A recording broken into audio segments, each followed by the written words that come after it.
ബുള്ളറ്റിൽ ആകാശം മുട്ടെയുള്ള മലനിരകൾ സഞ്ചരിച്ച് താരമായിരിക്കുകയാണ് കാസർഗോഡൻ പെൺകുട്ടി. ഉയർന്ന വേതനമുള്ള IT മേഖലയിലെ ജോലി ഉപേക്ഷിച്ചാണ് കാസർഗോഡ് ഇരിയണ്ണിയിലെ സൗമ്യ അതിസാഹസികമായ ബുള്ളറ്റ് യാത്ര നടത്തിയത്.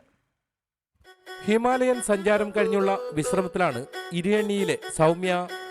രാജ്യത്തെ വനിതാ ബൈക്ക് ഓട്ടോക്കാർക്കായി റോയൽ എൻഫീൽഡ് ബുള്ളറ്റ് കമ്പനി സംഘടിപ്പിച്ച ഹിമാലയൻ ഒഡീസി വനിതാ യാത്രയിൽ തിരഞ്ഞെടുക്കപ്പെട്ടാണ് സൗമ്യ ഹിമാലയൻ പാതകൾ താണ്ടിയത്.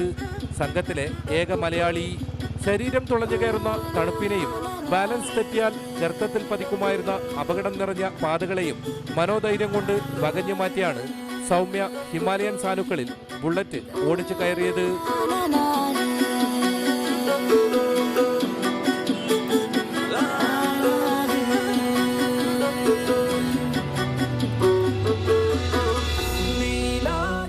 അതീവ ദുർഘടമായ യാത്രയായിരുന്നു.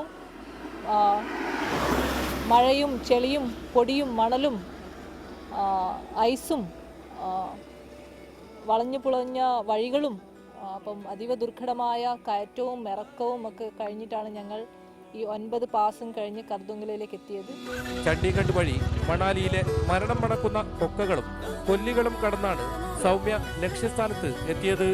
സമുദ്രനിരപ്പിൽ നിന്നും 18,300 അടി ഉയരത്തിലെത്തിയപ്പോൾ താൻ നേടിയെടുത്ത അനുഭവങ്ങൾ ഏറെയാണെന്ന് സൗമ്യ സാക്ഷ്യപ്പെടുത്തുന്നു.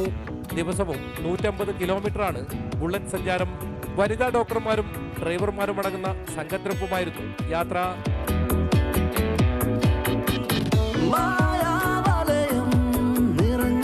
ക്യാമറമാൻ പ്രവീൺ ധർമ്മശാലയ്ക്കൊപ്പം KB ബൈജു, റിപ്പോർട്ടർ, കാസർഗോഡ്.